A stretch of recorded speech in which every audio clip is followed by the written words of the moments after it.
In the mid-14th century, France was the most populous kingdom in Europe, home to an estimated 16 to 20 million people.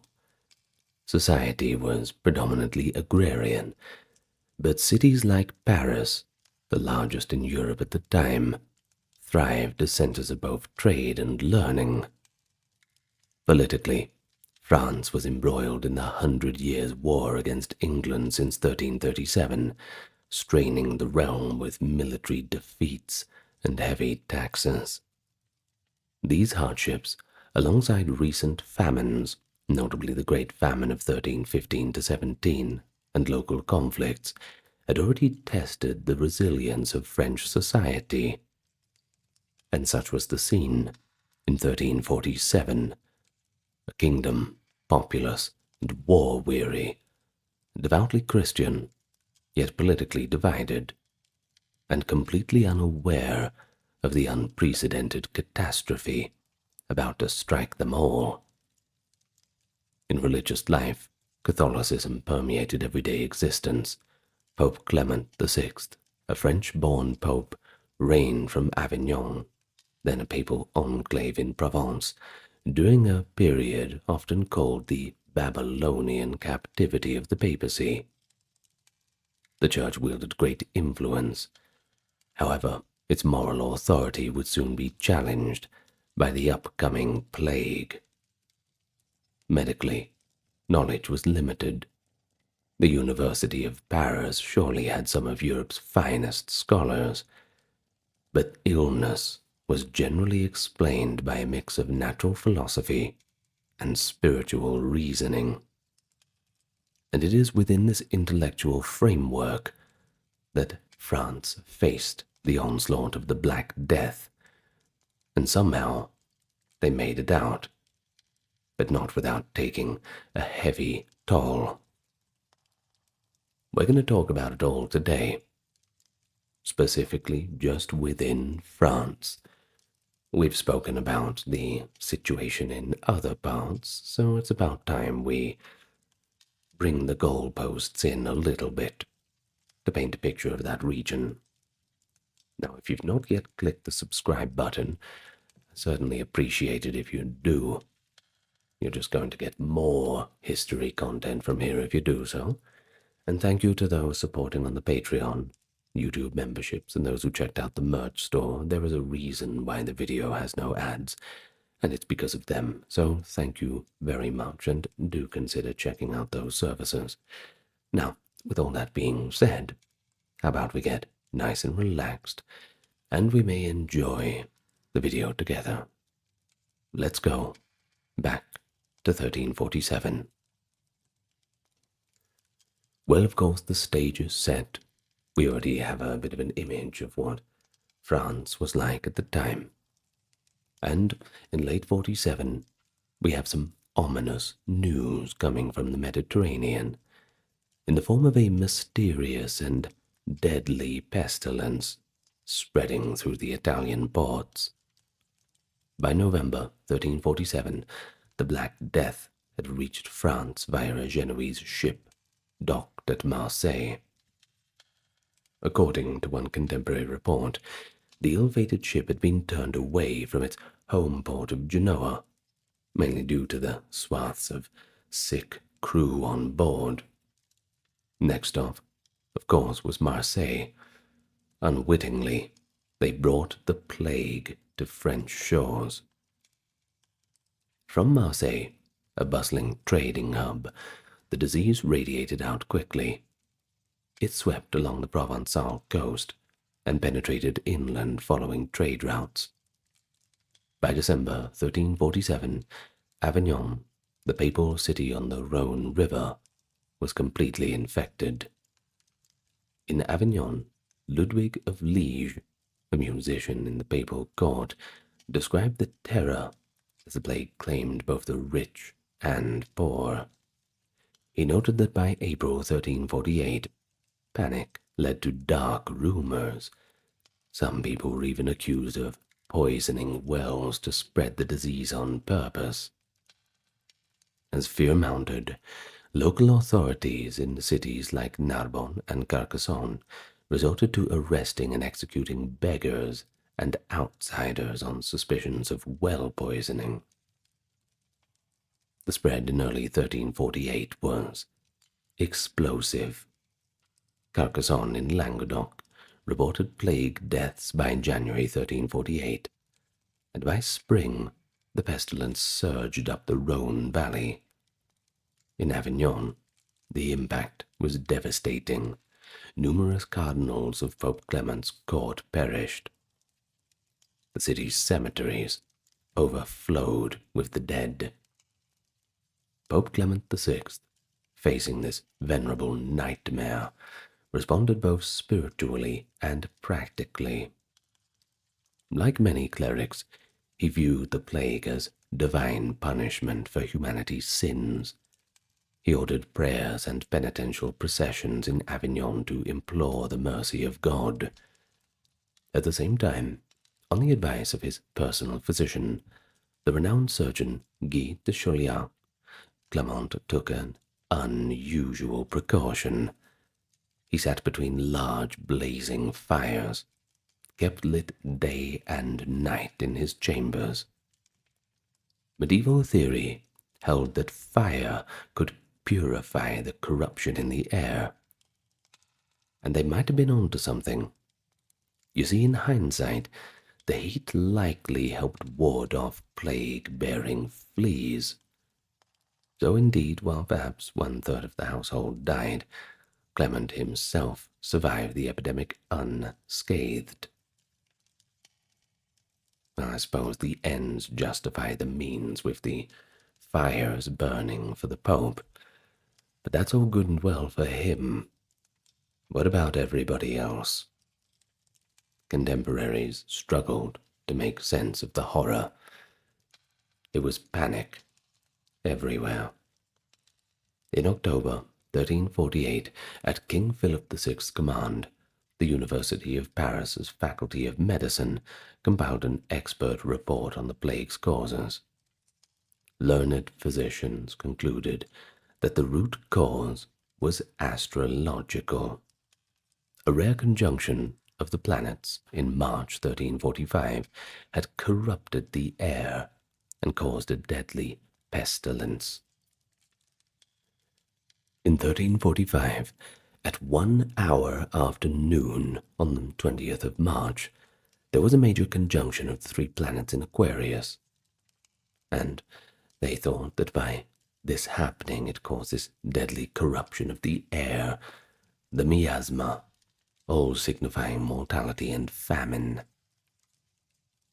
And such was the best scientific explanation that Paris's brightest minds could offer. At least, that's what was written down. Perhaps there were others who had different theories, but it's just what we have in terms of primary texts. But while we know, now at least, that a bacterium, Yersinia pestis to name it, spread via fleas on rodents was to blame, medieval people just did not have the germ theory. They saw the plague as a miasma, or as God's wrath, or often both at once. The Paris report did go on to recommend remedies, from burning aromatic herbs to a regimen of a virtuous life. But as events would show, none of these measures offered very much protection. Now, just quickly before we move on, we don't want to look at the people of the past and turn our noses up at the theories that they come up with. Humble yourself a little bit. Realize that in 100 years' time, 200 years, 500 years, the things that we are doing now, people are going to find very strange, especially medical things. People are going to think, how could they possibly do things like that? Be so ill-informed. So let's try and give medieval people a bit of leeway, doing the best they could with the knowledge they had, just like people in any other time. So, moving on. By mid-1348, the Black Death was already in the heart of France. From the south it pressed northward. Lyon and Rhône Alps region were struck in summer of 1348. One region in Burgundy recorded half of its population in just a 3-month period dead. The contagion advanced inexorably into Paris. The Carmelite friar, Jean de Venette, an eyewitness near Paris, recorded that the plague first appeared in the countryside around Paris by June 1348. He notes that in the town of Saint Denis, just outside of Paris, some 16,000 people died, and by late autumn, the disease enveloped the capital itself. Once established in Paris, the mortality was staggering. Here's a quote from Jean Venette. In Paris and the Kingdom of France, there was so great a mortality of people of both sexes, of the young rather than the old, that it was scarcely possible to bury them. Victims, he said, often fell suddenly ill and died within 2 or 3 days, their bodies almost sound, and he who knew one day was in good health was dead and buried on the morrow. Well, the telltale symptoms were unmistakable. He goes on to quote, "They had swellings under the armpits and in the groin, and in the appearance of these swelling was an infallible sign of death." Of course, we know now these were buboes, enlarged, infected lymph nodes, a hallmark of the bubonic plague and its namesake. Medieval people simply called it the pestilence, or great mortality. The breakdown of normal life in plague-stricken Paris was complete. According to Jean de Venette, so many people died so quickly that it was possible that they would not all be buried in time. At the city's principal hospital, the Hôtel Dieu, he reports that for a long time over 500 bodies were carried out daily on carts to the mass graveyard of Montfaucon or the cemetery of the Holy Innocents. The load fell heavily on religious caregivers. The nuns of the Hôtel Dieu toiled heroically to nurse the sick and bury the dead, having no fear of death, even as nearly all of them perished and had to be replaced by new volunteers. Several waves of these brave sisters gave their lives, somewhat unsung heroes of the plague. We should give them a bit of respect, for sure. Well, the chronicler adds reverently, "They now repose in peace with Christ." Scenes of similar devastation played out across France. In the city of Rhône, in Normandy, the pestilence hit around the feast of St. John the Baptist, 24th of June, 1348. A Norman chronicle noted that burials became impossible to keep up with. Even rural villagers could not cope with the number of bodies. It was said that villagers in Normandy would raise black flags at their boundaries if plague was present, to warn travelers away from entering, a grim signal that death was lurking within. By late 1348, the contagion crossed into eastern France and the Low Countries. The abbot Gilles Limousin in Tournai described how Tournai suffered when the plague arrived in August 1349. Interestingly, he knows that the shock led to some kind of moral reform. The city authorities, seeing the plague as God's punishment for sin, banned debauchery and gambling, and they forced any cohabitating unmarried couples to either separate or get married straight away. Now that's an ultimatum, isn't it? Well, thus, even amid chaos, local leaders tried to restore divine favor by enforcing moral order. The social fabric was strained to the breaking point. Facing sudden, inexplicable death, people reacted in different ways.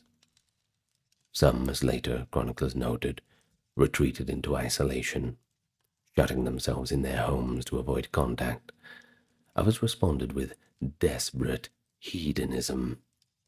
There was a common sentiment at the time: eat, drink, and be merry, for tomorrow you may die. Contemporary observers like Boccaccio in Italy described how some people flung themselves into wild revelry, reasoning that indulging every pleasure was logical if death was imminent. And in France, as well, there were reports of both extremes. That is, extreme piety on the one hand, and extreme dissoluteness on the other. Many turned to religion, thronging churches, that's when they were open, and joining processions hoping for divine mercy. Paradoxically, these very gatherings may have spread the infection even further. And on the other hand, some just lost faith, noting that fervent prayers did not spare even the holiest of individuals. The chronicler, Michel de Paris, recorded that Parisian priests led processions barefoot, carrying relics and imploring God's grace. Yet the deaths only multiplied, shaking people's confidence in the church's intercession. Indeed, with so many clergy dying in some locales, about 50% of the priests perished, the church struggled to provide last rites and moral support. Faith in religion decreased, because both the death out of so many clergy and because the failure of prayer to prevent sickness and death. And this spiritual crisis would have lasting repercussions in subsequent years. Of course, amid the despair and, as we have mentioned, scapegoating emerged, an unfortunate phenomenon wherever the Black Death struck. In the spring of 1348, terrified communities in Provence and Languedoc sought someone to blame for the calamity. Suspicion initially fell on the marginalized: beggars, lepers, travelers. Anyone different could arouse fear. Rumors spread that malicious conspirators were poisoning wells or spreading powders to infect people. Soon attention focused on the traditional targets of medieval suspicion, the Jewish minorities. And although the Jewish population in France was relatively small, most of them had already been kicked out decades earlier, southern towns still had a few Jewish communities around, and these now faced rather vicious accusations of causing the plague. It was only natural that violence erupted.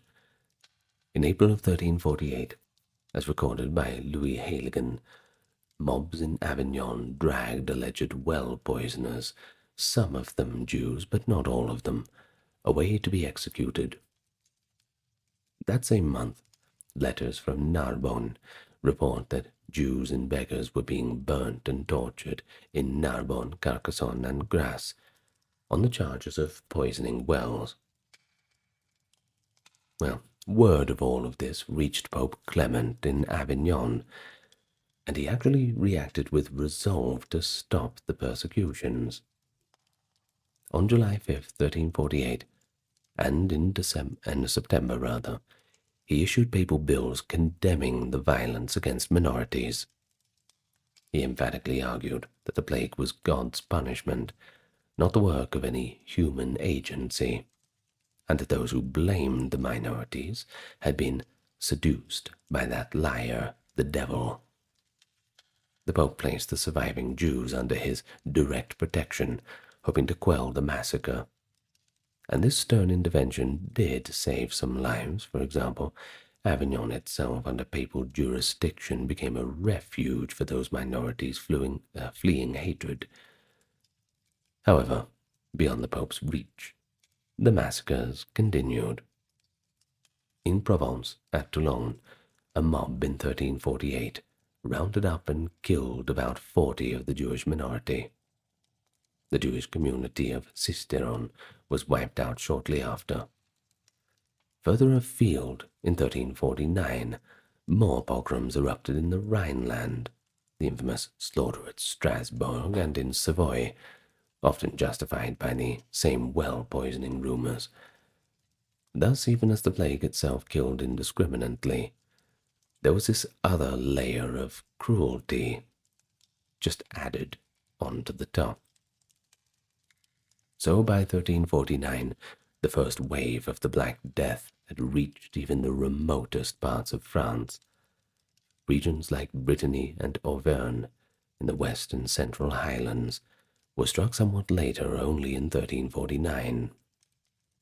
There were some isolated villages in mountains or dense forests that held out until 1350 to 51, but the sickness eventually found them too. Chroniclers note that the very last area touched was the town of Tonnerre in Burgundy, which reportedly was not affected until 1352. But overall the carnage is quite difficult to quantify. But modern historians estimate France lost anywhere from 1/3 to half of its population to the Black Death. In densely populated cities, mortality could be even higher. Paris alone saw perhaps 50,000 deaths, and that's about half of the population during 1348 to 49. Entire rural villages were completely abandoned. One report lamented many country villages and many houses in good towns remained empty. Eyewitness claims that in some towns, out of every 20 inhabitants, only 2 were left alive. Well, perhaps that's a bit of an exaggeration, but it still captures the perceived annihilation. Little wonder that for contemporaries it felt like the end of the world. They called it La Moria Grandissima, the Great Dying. Modern scholars refer to this first pandemic wave as the Great Mortality of 1347 to 52. The Kingdom of France had survived wars and famines before, but this was something they just didn't know how to fight against. Swords didn't work. Prayers didn't work. Nothing did. People huddled together, just waiting to die. How are you meant to fight against that? There was never a catastrophe of this magnitude. And so amid the swirl of death, how did French society attempt to cope and survive? The medical response was severely limited, but it wasn't entirely absent. Physicians like Guy de Chauliac in Avignon continued to treat patients throughout the plague, and of course that is at his great personal risk. Guy de Chauliac's first-hand account provides invaluable insight into medieval medicine during the time period we're observing. Illness, to him, came in 2 forms. One he identified with continuous fever and spitting of blood. That is the pneumonic form of the plague in the lungs. Another with tumors and buboes in the armpit or groin. The classic bubonic form. A quote, "The Great Mortality appeared at Avignon in January of 1348, when I was in the service of Pope Clement VI. It was of 2 kinds. The first lasted 2 months, with continuous fever and spitting of blood. The second followed, also with continuous fever, but with tumors and external pains, chiefly the armpit and groin area." End of the quote from Guy de Chauliac. Both types were usually fatal. People died in about 3 to 5 days after the symptoms, according to Guy's observations. He noted what many had: terrifying contagiousness. Another quote, "It was so contagious that not only by living together, but Even by looking at one another, people caught it. Of course, the result was a complete collapse of social care. People died without attendants and were buried without priests. The father did not visit his son. The son did not visit his father. And, as Guy said, charity was dead. Hope was crushed. Now, if that's not a description of utter hopelessness and desolation, I don't know what is. Medical theory of the time centered on balancing the humors and purifying that bad air. Common remedies in France included bloodletting to draw out supposed bad humors, applying pastes and poultices to the buboes, and burning aromatic substances to cleanse the air. Some doctors prescribed theriac, a concoction of dozens of ingredients, or ground up emeralds, while others advised abstinence from cold foods or baths that might open pores to bad air. In Paris, the faculty's report recommended ringing church bells and firing cannons. The loud sounds were thought to agitate and disperse the corruption within the air. But more practically, many towns encouraged lighting fires in public spaces or houses, echoing the Pope's strategy to counter the miasma. Physicians also counseled flight as the best medicine. Flee quickly, go far away, return slowly. Zitto longe tarde, a pretty common proverb. Indeed, many wealthy or educated individuals did try to escape the plague-hit cities. But in war-torn 1348 France, flight was not always an easy option, and often the disease was already everywhere anyway, so there was really nowhere to run. It's poignant that Guy de Chauliac himself contracted the plague. He developed a bubo in his groin, but miraculously recovered after a long bout of illness. He credited God's grace for his survival, and his experience only strengthened his resolve. Guy stayed in Avignon tending the sick throughout the epidemic, unlike many doctors who abandoned their posts. His later writings chastised those physicians who, quote, felt useless and ashamed and dared not visit the sick for fear of infection. But fair play. I mean, it's very easy to face those when you have already developed an immunity by having the plague once. Anyway, we should not criticize. But in the face of such an unknown killer, courage, like Chauliac's, was certainly as valuable as any remedy. He certainly deserves to be remembered for that. I'm sure there's some statue of him somewhere. If not, there should be. Now, on the religious front, responses to the plague were complex, to say the least. The French clergy organized mass prayer vigils, penitential processions, and extraordinary acts of devotion. It was common to see long processions of barefoot penitents clad in sackcloth, carrying candles and relics, tramping through towns and villages where praying for divine intervention. And in some cases, these well-intentioned gatherings might have actually become infection hotspots. A bit of a tragic irony, I suppose. A more extreme spiritual movement also appeared, the flagellant processions. Bands of flagellants, religious zealots who marched from town to town, whipping themselves in penance, arose first in Germany in 1348 and spread to the Low Countries. By 1349, some of these itinerant groups entered French regions like Flanders and Lorraine. They were often greeted by desperate commoners and holy men seeking atonement for all. At their rituals, flagellants would form circles in town squares, strip to the waist, and scourge their own backs with knotted cords, chanting hymns and prayers.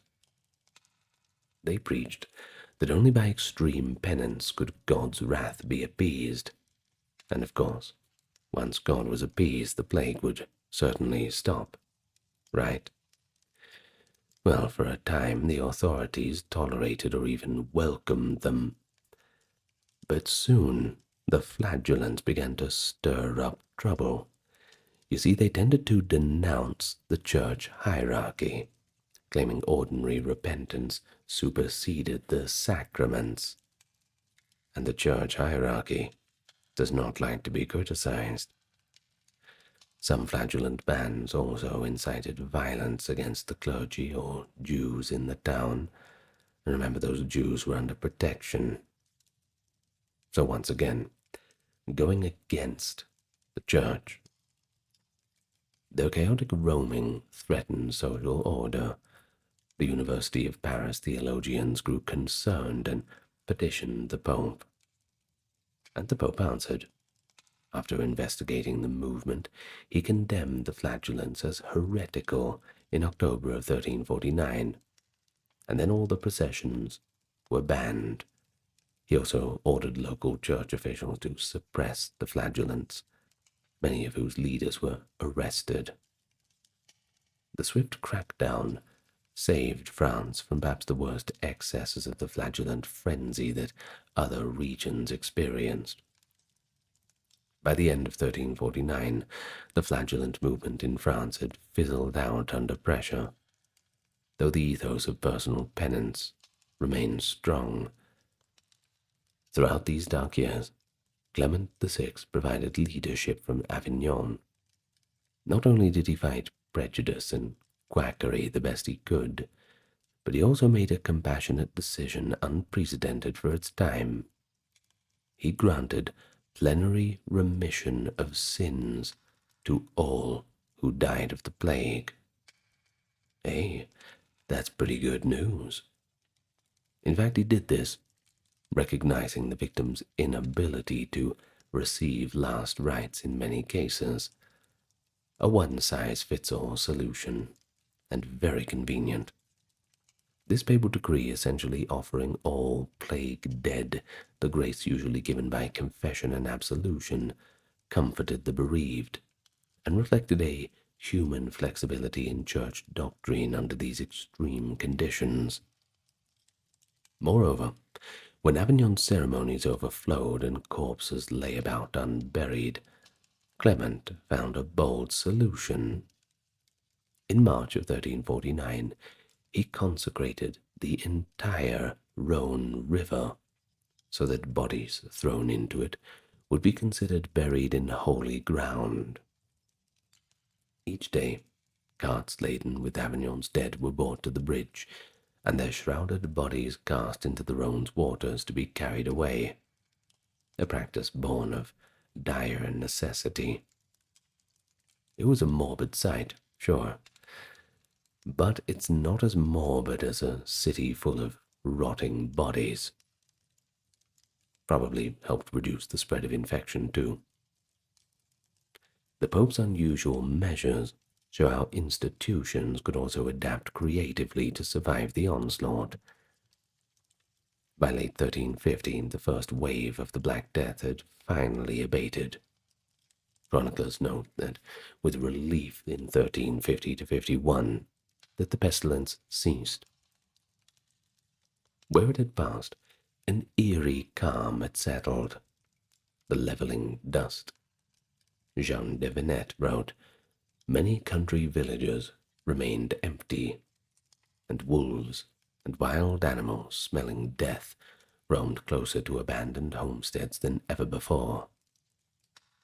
As for France on a big picture scale, it had been dealt a grievous blow. Yet it endured. The kingdom itself did not collapse, and even in the midst of the plague in 1348, royal authority continued. King Philip VI, to his court, fled Paris to safety, sure, issued orders and tried to maintain taxes, albeit with quite a bit of difficulty. Notably, the ongoing war with England stalled for a time, By 1349, as the Black Death had raged on both sides of the Channel, military campaigns came to a halt. England, suffering its own losses, perhaps a third of its own people, had very little choice but to agree to truces. France's war expenditures dropped sharply in 1349, as soldiers on both sides were afraid of dying or just afraid to fight. And so in this grim way, the plague imposed a grim respite in the 100 Years' War, a very thin silver lining that saved some from battle, even as the disease killed far more than any army could. And so, when the immediate shock of the plague had passed, France emerged into a new and changed world. Those who survived found themselves in a society with far fewer people, and this had profound economic and social consequence. With perhaps half of all laborers and artisans dead, a severe labor shortage gripped the kingdom. Fields lay untilled, and workshops idle for lack of hands. Paradoxically, this increased the bargaining power of peasants and workers dramatically. Wages began to rise sharply, as lords and employers competed to attract the scarce labor. A contemporary noted that even humble peasants felt the effect of rising wages, as landowners, desperate to have their fields sown and harvested, began to offer better terms. In many regions, survivors could demand double or even triple the pre-plague wage for their work, something essentially unheard of before. Furthermore, with so much land suddenly without tenants, serfs and farmers had more freedom to move and choose better opportunities. Serfs were no longer just tied to a single master. If there was another lord around the corner that was offering better conditions, well, they would simply just pack their things up and go. They knew there was somebody ready to hire them instantly. Now, this mobility undermined the centuries-old manorial bondage.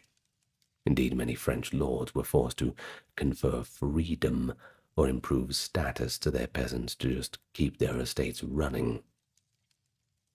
At first, authorities tried to counter the wage inflation.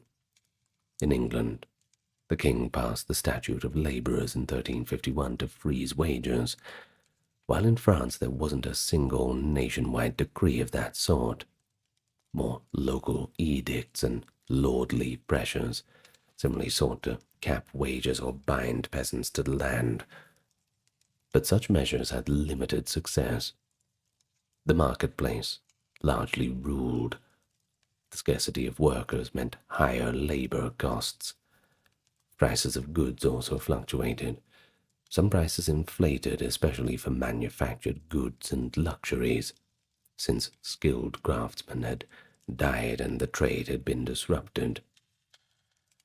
Basic food grain prices, on the other hand, in some areas fell, or at least did not rise proportionately, because with far fewer mouths to feed, there was sometimes surplus grain around. Overall, it seems that wages outpaced prices, meaning that the standard of living for many survivors actually improved quite a lot after the plague ended. Common people could afford meat, wine, and better clothing more often than before. A new middle stratum of society, prosperous farmers and artisans, began to rise as they benefited from inheritances and labor shortages. The plague effectively changed up the entire system of the world. It was an economic revolution in which wealth became a little bit more widely distributed. But don't think that the old order were not going to accept this change without friction. The traditional elites, noble and high clergy, were quite alarmed at the empowerment of the lower classes. They attempted to enforce the old privileges, and when rebuffed, tensions flared. Sumptuary laws, for instance, were passed to restrain commoners from wearing ostentatious garments that had been previously the preserve of nobility. In fact, some well-off peasants started dressing like the gentry. And the gentry would not like that. But social attitudes hardened too at the upper levels. The nobility, in reaction to these blurred lines, accentuated their status with even more extravagant fashions and luxuries to distinguish themselves. Emotionally, too, I suppose the trauma of the plague perhaps left the elites less willing to brook challenges from below. One direct outcome of these strained relations was a series of peasant revolts in the decades after the Black Death. The first and most shocking was the Jacquerie uprising in northern France in 1358. This violent revolution erupted only 10 years after the plague, and while its immediate cause was rooted in the chaos of the ongoing war, that being the French king had been captured by the English in 1356, taxes and marauding mercenaries plaguing the countryside, etc., chroniclers explicitly linked the Jacquerie to the social shifts post-plague. Jean Froissart, in his chronicle of the Jacquerie, prefaces it by saying, "The period following the Black Death saw a number of political and social upheavals caused by the disease itself, as well as wars and other insecurities. In May of 1358, mobs of peasants in the Ile-de-France and Oise regions rose up against local nobility, pending a long-held resentment.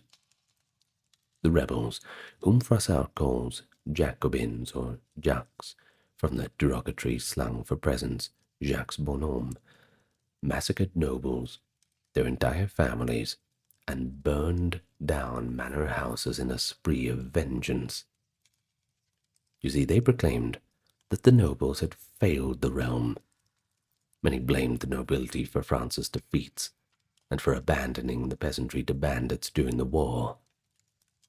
The Jacquerie was brutally crushed by a coalition of aristocratic forces within months. Thousands of peasants slain in reprisals, but it sent shock waves through French society. It showed that when social pressures reached a boiling point, the common people could violently challenge the old order. The Black Death had loosened the feudal bonds and sowed seeds of discontent. War and misrule ignited that tinder. Similar themes played out elsewhere a few decades later, of course. England's Peasants' Revolt of 1381 likewise had roots in the post-plague economic grievances. For the Church, the aftermath of the plague was also quite transformative. Having lost so many clergy, the Church scrambled to train and ordain new priests.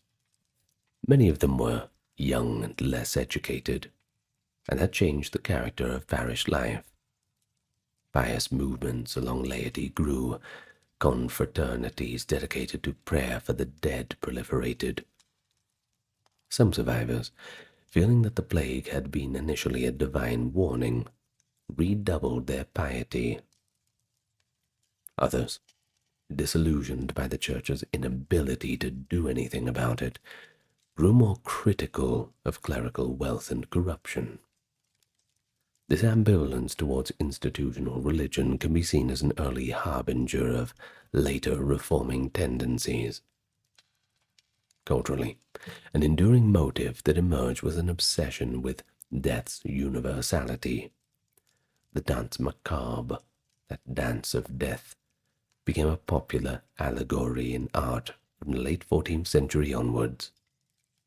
In this imagery, painted on cemetery walls and woven into poems, death is personified as a grinning skeleton, leading a chain of people from all walks of life, from popes to kings, from knights to peasants, in a final dance into the grave. It was a reminder that death makes us all equal. a lesson seared into Europe's consciousness by the Black Death. One of the earliest Dance Macabre murals was painted in Paris' Saint-Innocent cemetery in the 1420s, likely inspired by memories of 1348 and its recurrent visitations. Similarly, the art within tombs had changed. The late 14th and 15th centuries saw the fashion of transit tombs, sculptures depicting the deceased not in calm repose, but as decaying corpses to emphasize mortality. Such macabre art reflects a society that had looked death in the face, and death had looked right back. That's something that's very hard to forget.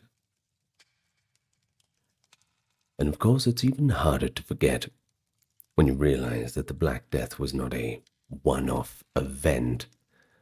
The plague recurred in waves over the next decades, preventing full recovery and forcing French society to adapt to a recurring threat. The first major recurrence hit in 1360 to 61, a little over a decade after the initial wave, and was known in France as the Little Mortality, or sometimes, quite disturbingly, Plague of the Children, because it disproportionately affected the younger generation who had been born after 1348. Guy de Chauliac, still alive and serving as a physician, noted that he, quote, lived long enough to see the recrudescence of the plague in 1360, and of course he was again called to duty. Though deadly, the second outbreak typically killed fewer than the Black Death, perhaps 10 to 20%. Well, it was a lot better than the 50% before, but 10 to 20% is still not good. But even so, it was a cruel reminder that the plague had become endemic. Further regional outbreaks followed in 1369, 74, 90, and so on. In fact, bubonic plague would return regularly in France and Europe every few years or decades well into the 18th century. But fortunately, none of these later waves ever matched the extreme mortality of 1347 to 52. But cumulatively, they kept populations lower and certainly kept everybody on edge. France's population, which might have been around 20 million before the Black Death, likely fell to around 10 to 12 million after the recurrent plagues of the late 14th century. It would not begin a steady rise until the 15th century, and would only regain pre-plague levels around the 16th or 17th. How did France survive this recurring scourge? Over time, experience bred a measure of preparedness. Cities and towns gradually developed public health measures, primitive but somewhat effective. Quarantines were introduced. In fact, the term quarantine itself comes from the plague era. It's actually French for 40 days, quarantaine, first instituted in Italian cities and adopted elsewhere.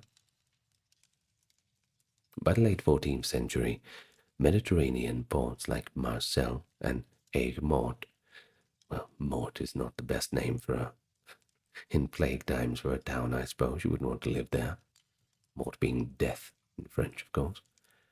Well, at times they enforced quarantine on incoming ships if the plague was known to be active. Land travel was admittedly harder to police, but some towns posted guards to turn away outsiders during epidemics. We see early notions of contact tracing too. Physicians would inquire about a victim's family and neighbors, and sometimes advise isolating anyone who had been exposed. The measures were in their infancy, but they marked a shift towards more secular and practical responses. Of course, don't forget the prayers, too. I suppose it doesn't hurt. But in some French cities, special plague pits were dug in advance once news of an outbreak nearly arrived, so as not to let the corpses pile up.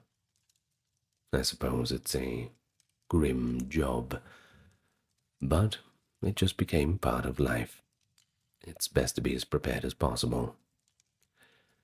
But now, despite all, France's fundamental structures proved to be resilient. The monarchy weathered the storm. King Philip VI died in 1350, possibly of natural causes, or maybe even the plague.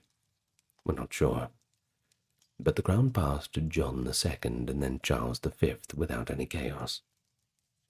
The war with England, after fits and starts, resumed in the 1350s, suggesting that both nations still had enough functioning capacity to field armies. Culturally, France did not sink into a dark age. Rather, the later 14th century saw flourishing literature and music. For instance, the poet and composer Guillaume de Marchand survived the plague years and went on to produce masterpieces, some possibly colored by the somber perspective that the plague imparted. It's hard not to take it as an influence. By 1400, a person looking back on the second half of the 14th century could see both devastation and recovery. Demographically, France had perhaps only half the people it might have had without the plague. Yet those who lived generally had a better life, better wages, more land, potentially a higher standard of living than their grandparents. The feudal system had been shaken.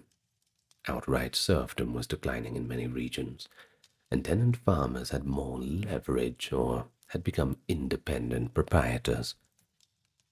The nobility remained, but their role was evolving in a world where money to pay wages mattered as much as lineage.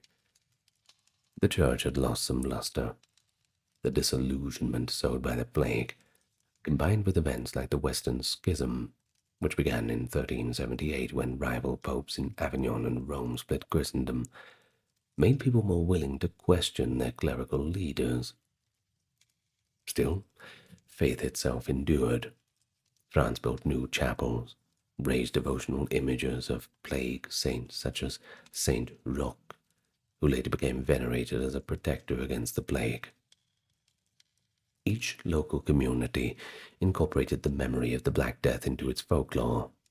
Stories of martyred nuns or towns miraculously spared, of relics that provided protection. It all became part of an oral history. But perhaps the most important long-term effect was psychological. The generation that survived had been tempered by fire.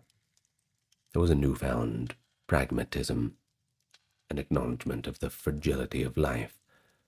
The famous author Jean Froissart, writing decades later, remarked on how fortune shifted.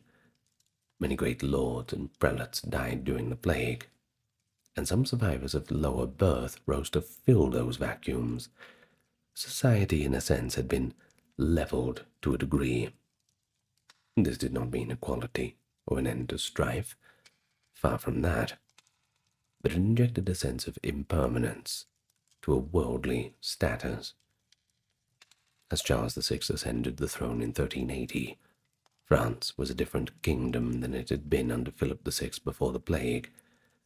Yet it was still France. Its people, though scattered, had preserved their language and their faith. And so we've seen how in the span of a few horrific years, France endured one of the greatest catastrophes in recorded history. The Black Death killed millions in France between 1347 and 52, depopulated cities and countryside, and shook every pillar of medieval life. And yet, France survived. But survival didn't mean an unchanged continuity, but it rather meant adaptation. French society bent under the strain, but it didn't break. Communities found ways to live on amid the empty village and echoing churches, whether by altering labor practice or reinforcing faith in new forms. The monarchy and church, though challenged, found new footing and carried forward. In many ways, the Black Death acted as a crucible, burning away certain old structures and allowing new ones to emerge. Serfdom and feudal labor obligations gradually eroded, while a money-wage economy expanded. And that old unquestioning faith gave room to a more personal spirituality for some, for others a deep cynicism, a dual legacy that would color the coming Renaissance, and centuries later the Reformation. Culturally, that acute awareness of death's universality imparted both a morbid fascination and a kind of seize-the-day spirit to French art and literature. So in an almost poetic sense, France's survival of the Black Death was not just about living through a biological ordeal, but about social survival, the collective memory of that dark time ingrained in the French consciousness. It taught lessons of both piety and justice, as seen in Clement's humane stance and the rising empathy for the poor. But it also exposed failures in governance and inspired reforms. It also demonstrated the resilience of communities. Families reformed from the ashes. Villagers welcomed new settlers to till abandoned fields, and orphaned children were taken in by distant kin or the church. Life always finds a way to continue. A chronicle from the 1350s describes that after the plague, quote, in many towns and villages, only a third or half of people remained, and those who survived did so by the grace of God, and amended their way of life after. It was an incredible crucible of suffering, sure, but out of it the French people emerged stronger, and in certain respects, wiser. Well, I hope you have emerged wiser in your knowledge of the plague in France after watching this video. If you have not, then I've probably failed to do my job. Or maybe you just fell asleep and you didn't listen, didn't you? Maybe. Anyway, I'm going to thank the top tier patrons and supporters, both on YouTube and Patreon. Dark, Kimberly, Christine, Sally, Ember, Cameron, Legitmus, Carrie, Charlene, Linda Reese, Katiana, Nicholas, Ulfadnir, Alexander, Charles, Christine, Dr. Neuro Nerd, Erin, Jaden, Jim, Jeffrey, Jessica, Madeline, Melissa, Orthodox Review, Scott, Stark Factory, Shell, Wendy, Josie, Sarah, Ryan, Thor, Cameron, Stefan, Kevin, HMSHH, Crystal, Talvery, Anthony, Lucy, Brandon, and Gugu Bubonic. Thank you very much, everyone. It has been a pleasure. It's always a pleasure. A little bit of a strange thing to say for the topic, but the thing is, after hundreds of years, there's always this separation between the atrocity. Well, we try to talk about it in a detached manner. Anyway, hope you enjoyed. Good night, everyone. Lots of love to you all. And I'll see you next time.